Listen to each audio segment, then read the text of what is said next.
5 pots, same seed packet, same water, same sunlight, same day, planted within minutes of each other. And 3 weeks later, one of these plants is nearly twice the size of another. One of them's already dying, and one of them shouldn't even be alive because it's growing in soil that killed everything I planted in it in the last video. If seeds were the deciding factor, these 5 plants would look identical right now. They don't, not even close. And the reason why has almost nothing to do with the seed and almost everything to do with what's underneath it. Last time, I tested 3 soils from my own backyard and found something that changed how I think about gardening entirely. Soil isn't one uniform thing. It's not just good dirt or bad dirt you get stuck with. It's a living system, and that system can be biologically rich or biologically empty. And you can actually test which one you're dealing with using nothing but a jar of water and your own 2 hands. But a jar test only tells you what's happening in the soil. It doesn't tell you what that soil actually does to a living plant trying to grow in it.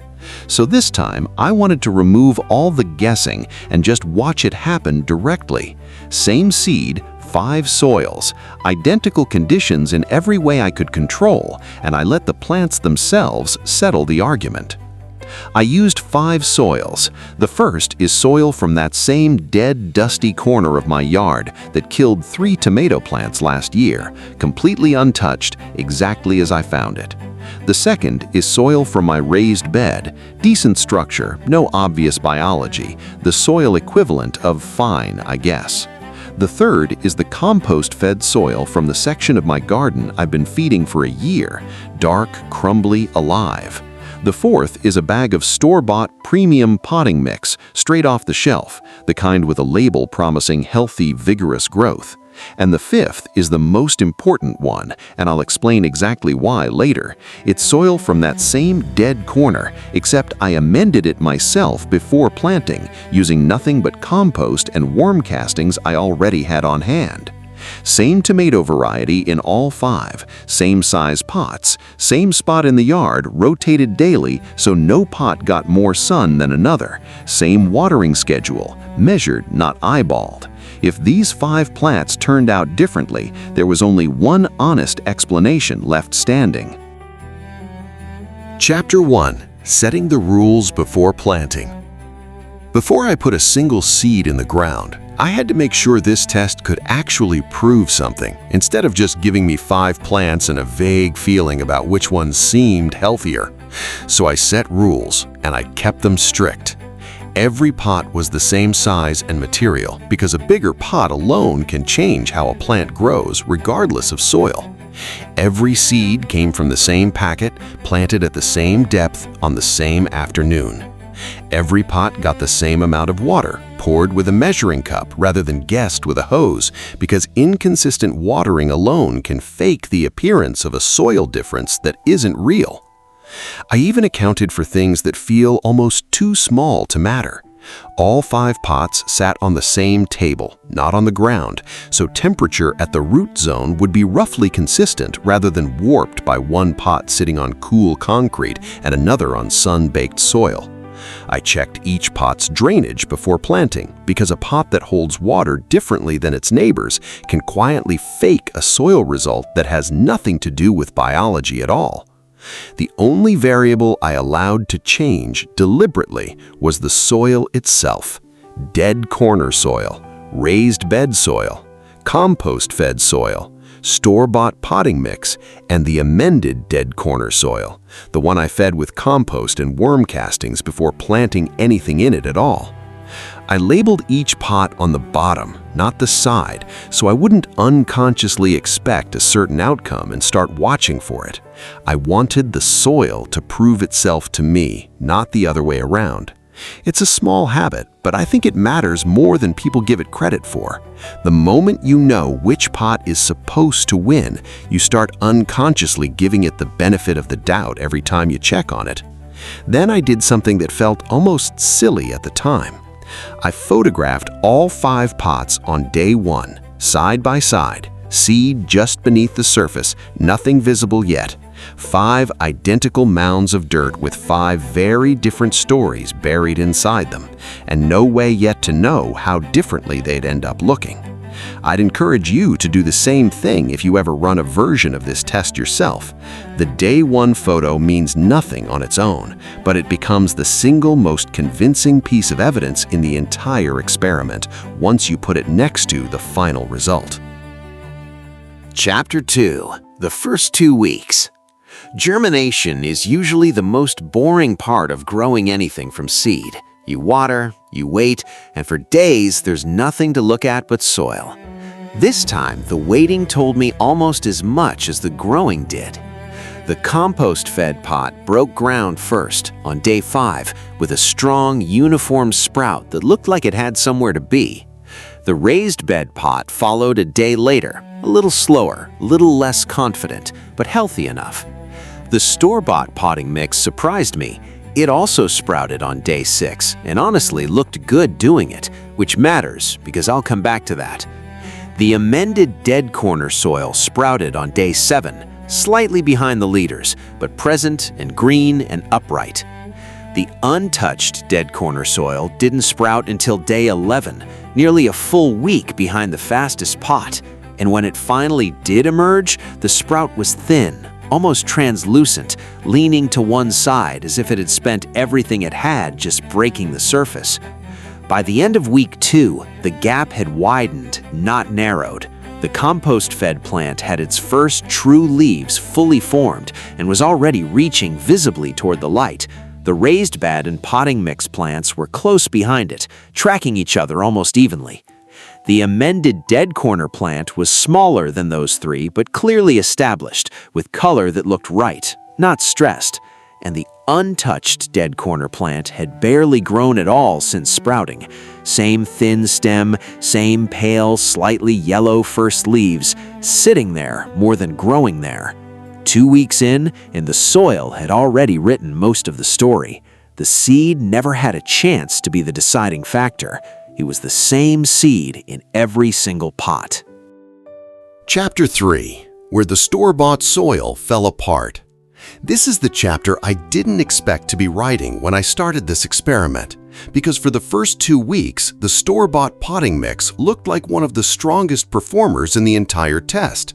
Fast germination, healthy color, even growth, exactly what the bag promised. Then week 3 happened, and the plant in that pot started slowing down in a way none of the others did. Growth that had been steady suddenly flattened.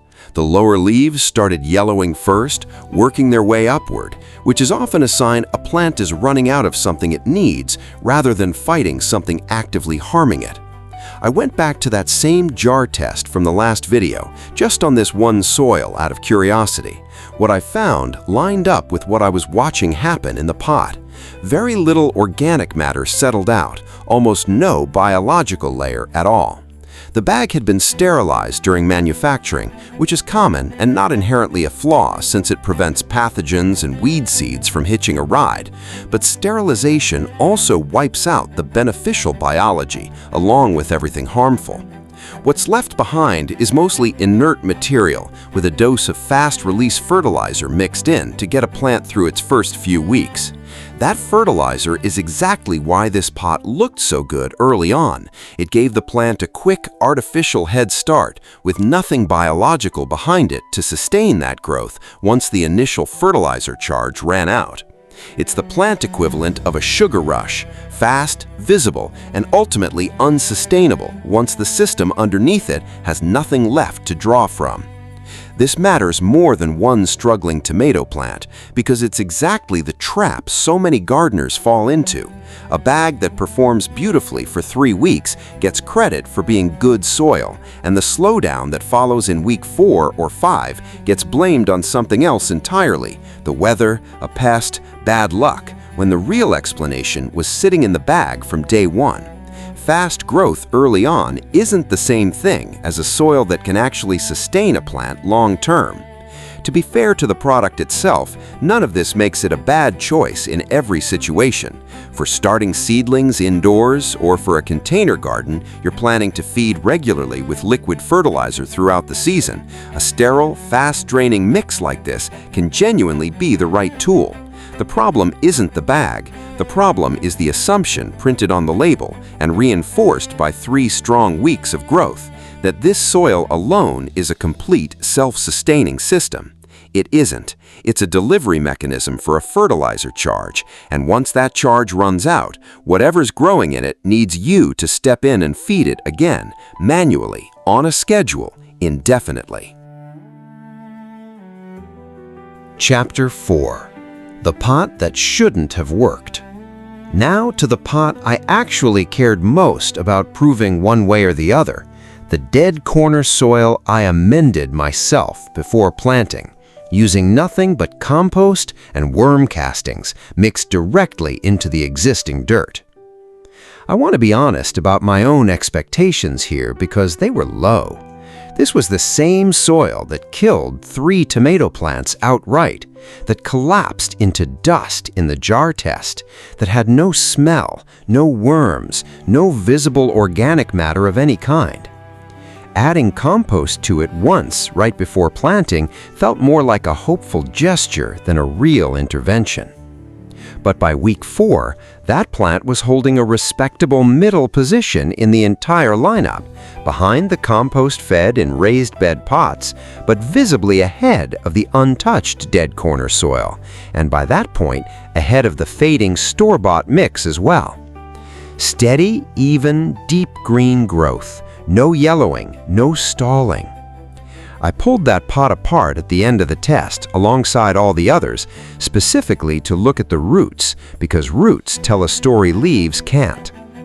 The untouched dead corner soil produced a small, shallow, almost stunted root system, pale and sparse, clearly struggling to extend outward through soil with no structure to move through and nothing biologically useful surrounding it. The amended dead corner soil, by contrast, had a noticeably fuller root system, with visible fine root hairs branching outward, not quite matching the compost-fed pot's roots, but nowhere near the same category as its untouched sibling, despite starting from the exact same dirt. One addition of compost and worm castings mixed in before planting was enough to shift that soil from actively hostile to genuinely functional in a single growing season. Not perfect, not equal to soil that's been built up over a full year, like the compost-fed section in the last video, but functional, alive enough to support a plant instead of slowly starving it. That's the single most important result in this entire experiment, and it's the one I most want you to actually sit with. Dead soil isn't a permanent verdict, it's a starting condition, and starting conditions can change with an intervention far smaller than most gardeners assume is necessary. Chapter 5. Reading the final lineup. By harvest day, the 5 plants told a story you could read from across the yard without getting close enough to check a single leaf. The compost-fed soil produced the tallest, fullest plant in the test, with the deepest green color, the thickest stem, and by far the most developed root system when I pulled it. That soil had a full year of consistent biological investment behind it, and it showed in every measurable way. The raised bed soil came in second, consistently just behind the compost-fed plant at every stage, which tracked with what the jar test predicted. Decent structure, moderate biology, nothing dramatic in either direction. The amended dead corner soil landed in a solid 3rd place, which, given where that soil started, is genuinely the most impressive result in the entire lineup. One intervention, one season, and a soil that used to kill everything I planted in it produced a plant that outperformed a national gardening brand's bagged potting mix. The store-bought potting mix finished 4th, undone by its own early strength, a fast, fertilizer-driven start with no biological system underneath it to sustain the growth once that initial charge ran out. and the untouched dead corner soil finished exactly where the last video predicted it would, last by a wide margin, small, pale, and struggling for the entire test. The same soil, treated the same way it's always been treated, produced the same outcome it's always produced. Nothing about that pot was ever going to surprise me. It was the control the entire experiment needed, proof of what happens when nothing changes. Don't forget to hit the subscribe button and also hit the notification button so you don't miss out on any of our videos. Here's what I actually take away from lining up 5 pots and just watching them for 6 weeks. The seed was never the variable that mattered.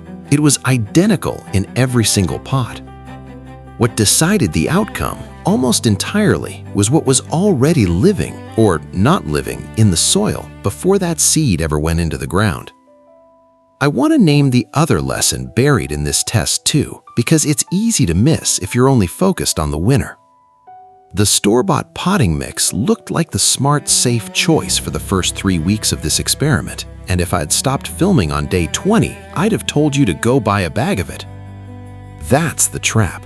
Early growth is the easiest thing to measure and the easiest thing to be fooled by, and it's exactly why this channel keeps coming back to running the full test instead of trusting the first impression. And the result that matters most isn't the compost-fed pot winning. That one was almost expected. It's the amended dead corner pot climbing from dead last to a respectable 3rd place and beating a bag of soil literally marketed as premium, using nothing but compost and worm castings I already had sitting in my own backyard. If you've got a corner of your own garden that failed you the way mine did, this is the actual evidence that it isn't a life sentence. You don't need to replace it. You don't need to buy your way out of it with another bag of something. You need to feed the biology back into it consistently and give it time to rebuild. In the next investigation, I'm going to take that amended pot and keep building on it over an entire season, tracking exactly how much biological activity it takes and how long it actually takes to bring soil like that all the way up to where the compost-fed pot already stands today.